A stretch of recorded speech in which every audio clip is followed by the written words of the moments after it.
I am so, like, I was praying today, and I've been praying for the last few days about this talk and thinking, God, you are so going to be in this place. And God is already shown himself in an amazing way.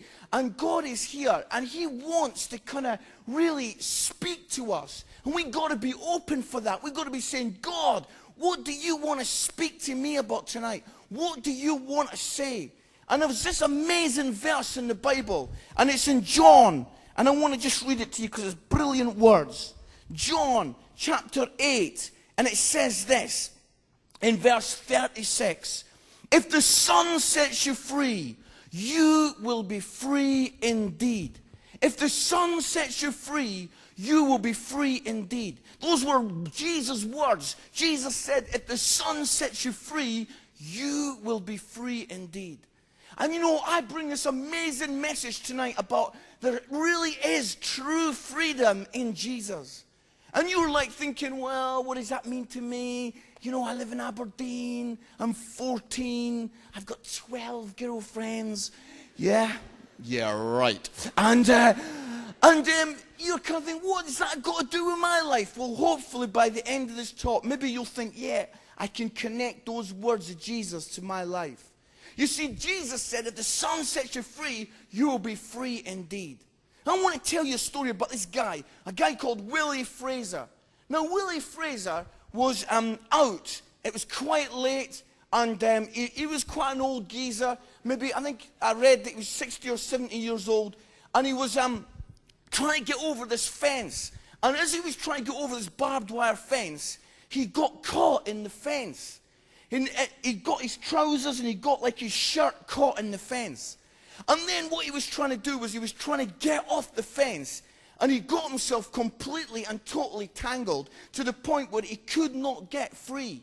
Now, he lived in Inverness, and it was in January of this year. And they said that the conditions were freezing. And he got stuck there about 9 or 10 o'clock at night. They said that if he stayed there for too long, then the freezing conditions were going to kill him. He was stuck on this fence. Well, he tried his best to get free, and he couldn't get free. He did all this stuff and pulling and getting, but he couldn't get free. It was 2 o'clock in the morning, then 3 o'clock, and he couldn't get free. And then about 5:30 in the morning, one of his mates was walking. Have you got a friend that walks a dog at 5:30 in the morning? I have not got any friends like that. I've got friends that look like dogs at that time in the morning, but sorry. Oh. But he was out walking his dog at 5:30 in the morning. What is that? What are you doing? Go back to bed.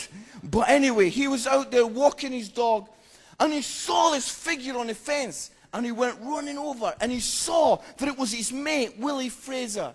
And what he did was, he didn't care that it was a barbed wire. He didn't care that the fence was going to cut him or anything like that. All he cared about was his mate, and he got his mate free from this fence. He got his mate rescued off this fence.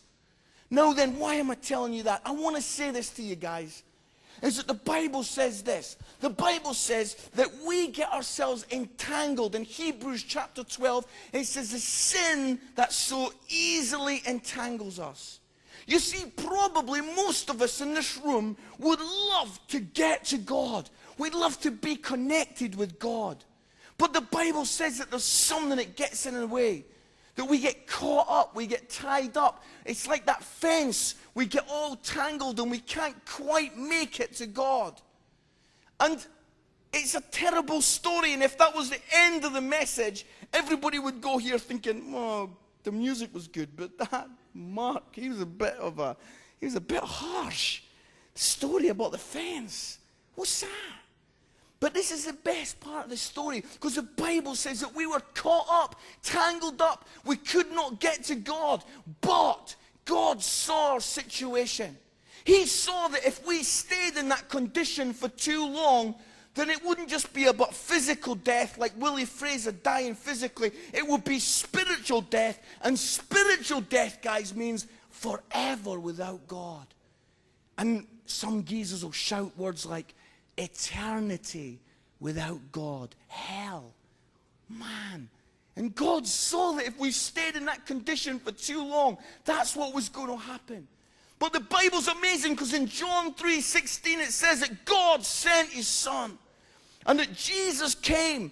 And that Jesus died on the cross. The horrible death where his body was ripped apart. His body was broken. His body was bust. He didn't care about any of those things because all he wanted to do was to see us set free from our sins, set free from the stuff that was holding us back.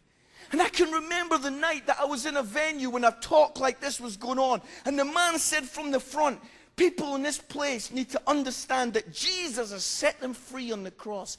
And I stood up and responded. And tonight I think that maybe in this place some people are going to say, God, I am so grateful that you sent Jesus to come for me. That Jesus ripped that fence apart. No longer was I caught up in sin, but I'm able to be free to touch God. And if you've never done that, then tonight might be your moment, your destiny moment, where you are able to be set free and touch the heart of God. Wouldn't that be amazing? But here's the second thing, right? Here's the second thing. Isn't anybody in this room who likes Tom and Jerry, the cartoon? Anyone? Yes, come on. Now, my little girl Kezia, she loves Tom and Jerry. She got a hold of one of those bumper videos, 12.5 hours solid of Tom and Jerry.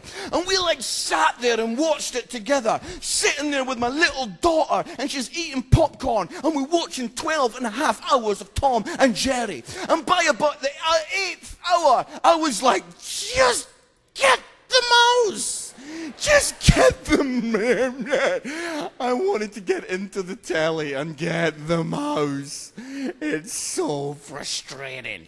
But the thing is, the best character in Tom and Jerry is not the cat, it's not the mouse. The best character in Tom and Jerry is the dog. I love the dog. Yes. Thank you. You're screaming a bit too much for that. And it's only a dog and a cartoon. Hold it together. Now the thing is, only kidding, sorry. Don't hate me. And the dog sits by the kennel, just lies there, chilled out, and suddenly the mouse goes flying by, and then the cat goes past, and the dog wakes up, yeah? Ooh. And I don't think it does that, but that was a good sound, wasn't it? Ooh. And the dog gets up and starts running after the cat.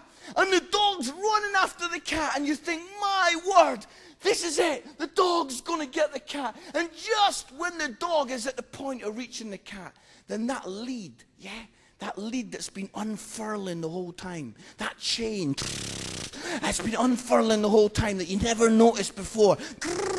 And then suddenly, just when the dog's going to get the cat, the chain kicks in, yeah, and the dog's pulled back to the kennel.